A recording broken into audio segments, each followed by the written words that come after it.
বাবা, এটা তোমার কাছে এসেছে। কি কি এটা? উপরে তো তোমার কলেজের নাম লেখা, মনে হয় কলেজ থেকে পাঠিয়েছে। হঠাৎ কলেজ থেকে চিঠি এলো কেন? খুলে দেখবো বাবা? হ্যাঁ খোলো, খুলে পড়ো।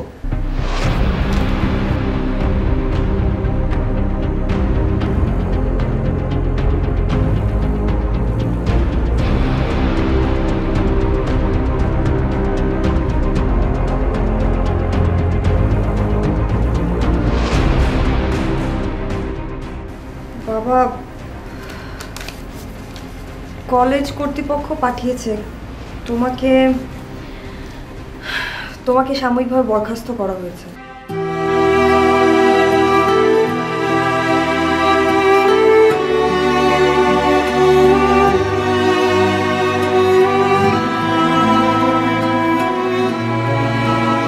কি বরখাস্ত?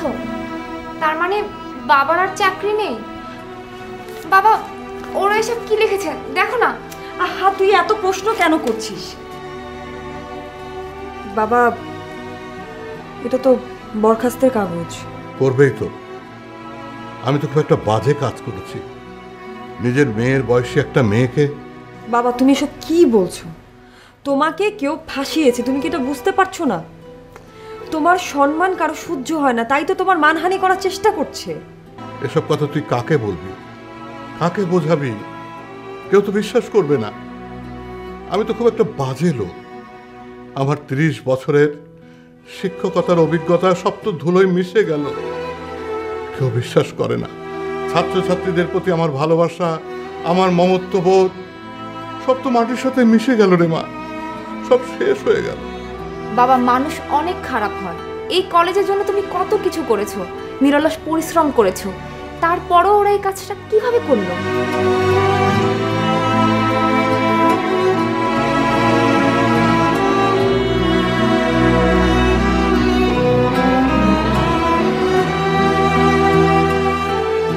সবাই সবকিছু ভুলে গেছে বাবা। কিছু স্বার্থপর লোকের লোভী চিন্তার কাছে আজ আমাদের হার মানতে হচ্ছে। আমি হেরে গেলাম রে মা, আমি হেরে গেলাম। যে কলেজে আমার মাথা সব সময় উঁচু থাকতো, আজ আমার সেই উঁচু মাথা মাটিতে মিশে গেল। আমি পারলাম না রে মা, আমি পারলাম না, আমি পারলাম না। আপু, এটা তো চরম অপমান। একটা সহজ সরল মানুষকে না জেনে না বুঝে এভাবে ফাঁসির দড়িতে ঝুলিয়ে দিল। এটা ঠিক। এতদিন বাবা মনের দিক থেকে যাও শক্ত ছিল, কিন্তু আজকে পুরোপুরি ভেঙে গেছে। দেখলি না বাবা কেমন করে উঠে চলে গেল? আপু, বাবা না কান্না করছে, আমার খুবই কষ্ট হচ্ছে।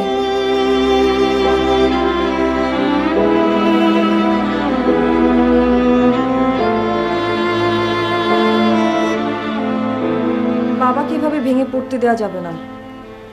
ওরা এটাই চেয়েছিল।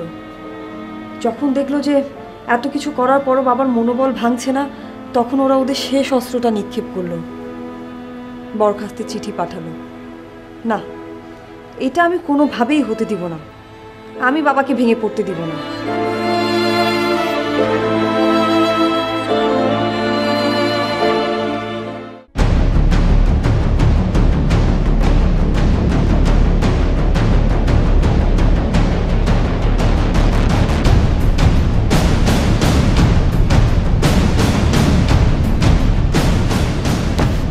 দোস্ত, কিছু করতে পারলা? না, কিছুই করতে পারলাম না। আই এম ফেল, আমি হাইরা গেলাম। তুমি যুবরাজ, তুমি হারিয়ে যাবা, হেও আমার বিশ্বাস করতে হবে। কিছু করার নাই। প্রিন্সিপালের লগে আমি কথা কইছি, ব্যাটারে ঠিক সুবিধার মনে হলো না। Very bad feeling. আমার মনে হইতাছে কেউ তারে শেল্টার দিতেছে। সামবডি শেল্টার হিম। প্রিন্সিপাল স্যারের শেল্টারটা দেয় কেডা? কোন কুতুবে দিতে আছে? আরে ওইটা তো আমিও বুঝতেছি না। কিন্তু শোন, স্যাররে আমি খুব ভালো করে চিনি, স্যারের পরিবারেরও আমি খুব ভালো করে চিনি। তারা খুবই জেন্টাল, খুবই ভদ্র, খুবই নম্র, ভেরি লিটারেট, মানে শিক্ষিত আর কি। স্যারের পক্ষে এই কাম করা সম্ভব না, ইম্পসিবল, আই কান্ট। আরে বেড়া, হেইয়া তোমরা সবাই জানি, কিন্তু মাইয়াটা তো দেশে সারে ফাঁসাইয়া মামলা করিয়া দিয়েছে, নারী নির্যাতনের মামলা। বেড়া কেউ কিছু বুঝতেছে না, সবাই স্যাররে একেবারে টাইনা রাস্তার লোক বানায় ফেলায়। আরে যেই স্যার নিজের জীবনের থেকে বেশি ভালোবাসছে শত শত হাজার হাজার স্টুডেন্টরে, সেই স্টুডেন্টরা এখন মানববন্ধন করতেছে, স্যাররে অপমান করতেছে, মানববন্ধন করে স্লোগান দিতেছে, মিটিং মিছিল করতেছে। এটা কি ঠিক? স্যারের সম্মানটা কি রইল? হ্যাঁ বেড়া ও কাউকে, হ্যাঁ মোরাকে কিছুই হারতে পারবো না। করতে তো পারতো শুধুমাত্র প্রিন্সিপালে, কিন্তু ভাবে তো মনে হইতেছে না হাই কিছু করবো। কোন জনমের প্রতিশোধ নিতেছে কেনাই, কিন্তু আমার তো ভালো লাগতেছে। আমার তো নদীর পরিবার, নদীর পরিবারের কষ্ট মানে আমার কষ্ট। আই কান্ট ক্যাচ ইট। আমি তো এগুলো নিতে পারি না, একদমই নিতে পারি না। আমার কিছু একটা করতেই হইব, anything any how I do, কিছু একটা করমই। আয়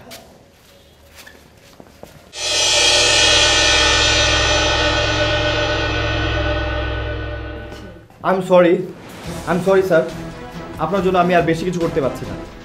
আপনার জন্য বাইরে মানববন্ধন হচ্ছে, আন্দোলন হচ্ছে, উপর থেকে আমার অনেক চাপ, আমি আর আপনার জন্য কিছুই করতে পারছি না। আই এম সরি, চলুন আমার সাথে। অফিসার, আপনি এসব কি বলছেন? আপনি তো জানেন যে বাবার বিরুদ্ধে যা হয়েছে এগুলো সব বানোয়ার, তারপর কি কোনো কিছু করার নেই? শুনুন, আমি সবই বুঝি, আমার যতটুকু করার ছিল আমি ততটুকু করেছি। আপনার হাতে কি কোনো কিছু করার নেই?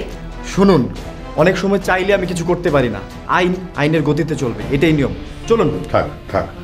Hannan please sir. এসব কি হচ্ছে? নদী, মা ভেঙে পড়ো না প্লিজ, ঠিক হয়ে যাবে। আমি আর পাচ্ছি না রে মা, কিচ্ছু হবে না। আমি আর পাচ্ছি না।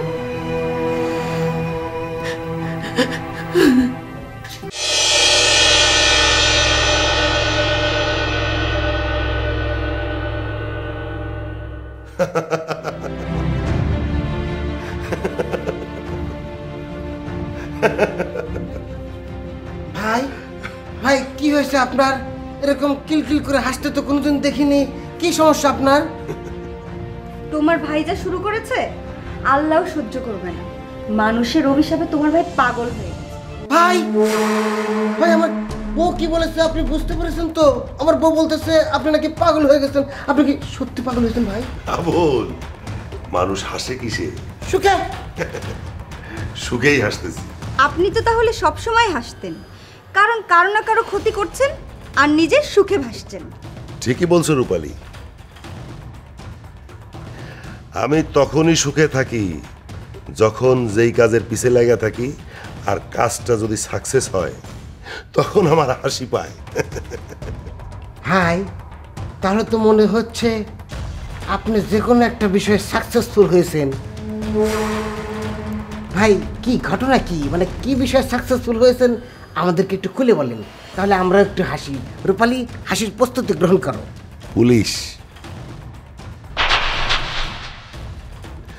পুলিশ প্রফেসরের বাড়িতে যাইয়া মহল্লার সবার সামনে প্রফেসরের কোমরে দড়ি বান্ধা নারী নির্যাতনের মামলায় ধরে নিয়ে যাইতেছে।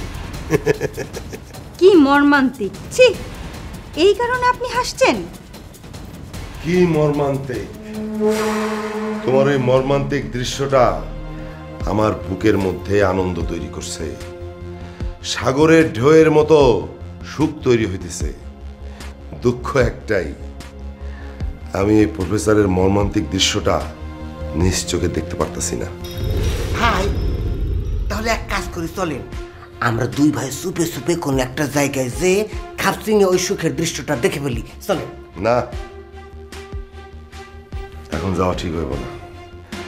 এখন গেলে সবার চোখে পড়ে গেলে সমস্যা আছে, আর কোনো কারণে যদি সরকারের কারো চোখে পড়ে যায় তাহলে তো মহা সর্বনাশ।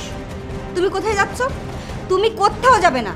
আর ভাইজান, আপনি কি ভাবছেন এই ঘটনাটা কেউ জানবে না?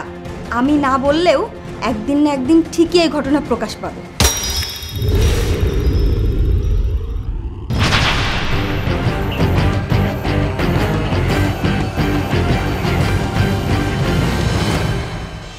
যখন প্রকাশ হবে তখন দেখা যাবে, সেটা নিয়ে তোমার ভাবার কিছু নাই। তুমি যদি তোমার নিজের ভালো চাও তাহলে মুখ একদম বন্ধ রাখো। রূপালী, তুমি কেন এত কথা বলতেছো? শোনো, শত্রুর অমঙ্গল হলে সবাই আনন্দিত হয়। আমাদের শত্রুর অমঙ্গল হয়েছে, আমরা অনেক আনন্দিত হয়েছি। এখন আমি ভাইজানের সাথে আনন্দ প্রকাশ করব। খবরদার, তুমি কিন্তু কোনো কথা বলবে না, একদম চুপ থাকবে। শাবাশ! এই না হলে কি পুরুষ মানুষের মতো কথা? আবুল ভাই, আজ আমাদের আনন্দের দিন। এক শত্রুরে তো ঘায়েল করে দিলাম, আর একটা বাকি। ওইটা তো অশিক্ষিত, যে কোনো সময় ঠুস করে ঘায়েল করে দেব।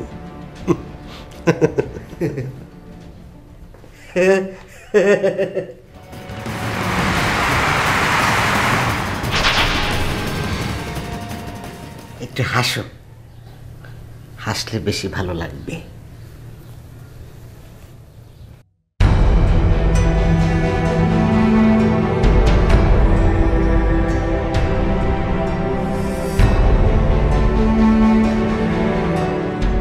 দোস্ত,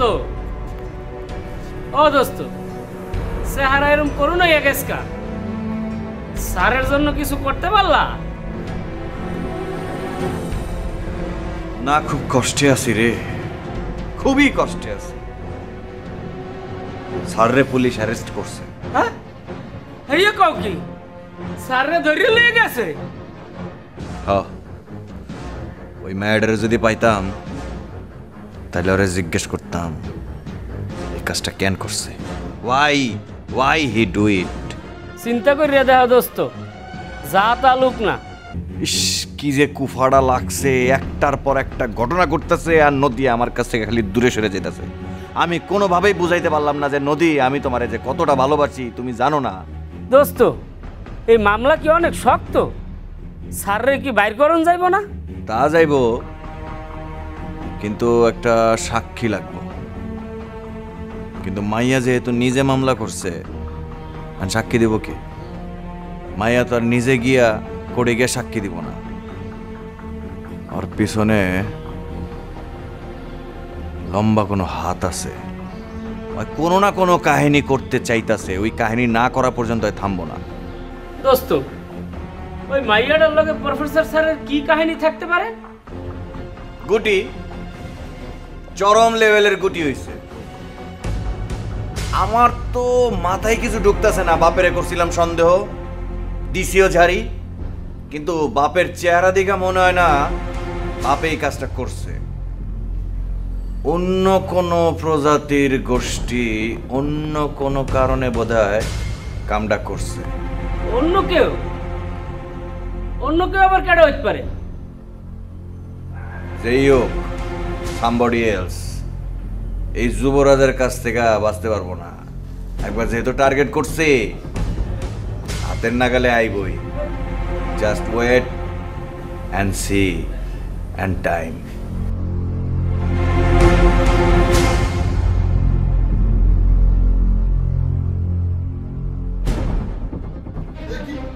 কি হয়েছে করা? আব্বা বসেন আপনি। কি হয়েছে? বসেন। কি হয়েছে কি? আব্বা, সর্বনাশ হয়ে গেছে। যা সন্দেহ করছিলাম তাই করে গেছে। আবার কি হইল? আজকাল না তোরে দেখলে আমার খুব ভয় লাগে, খালি দুঃসংবাদ আর দুঃসংবাদ। চারিদিকে তো দুঃসংবাদ আর দুঃসংবাদ, সবখানে প্যাঁচ লেগে গেছে। আমি কি করব? আরে এখন কি হয়েছে সেটা বল। মিথ্যে, ও সব কথা মিথ্যে। ও তোমার ছাত্রী, আমার মেয়ের মতো। আমি কেন ওকে জাপটিয়ে ধরতে যাব? এসব কথা কি ও আপনাকে বলেছে? সেটাই তো কথা। আমি আপনার সম্মানের দিকে তাকিয়ে মেয়েটার সাথে আবার কথা বলেছি, কিন্তু ও বারবার একই কথা বলছে, একটি লাইনও ভুল বলছে না। সবকিছু শেখানো, নিশ্চয়ই এর পেছনে কারো হাত রয়েছে। সে আমার মান সম্মান সব নষ্ট করতে চায়। ছি ছি ছি ছি, কে বিশ্রী একটা ঘটনা। মেয়েটা আমার মেয়ের বয়সী,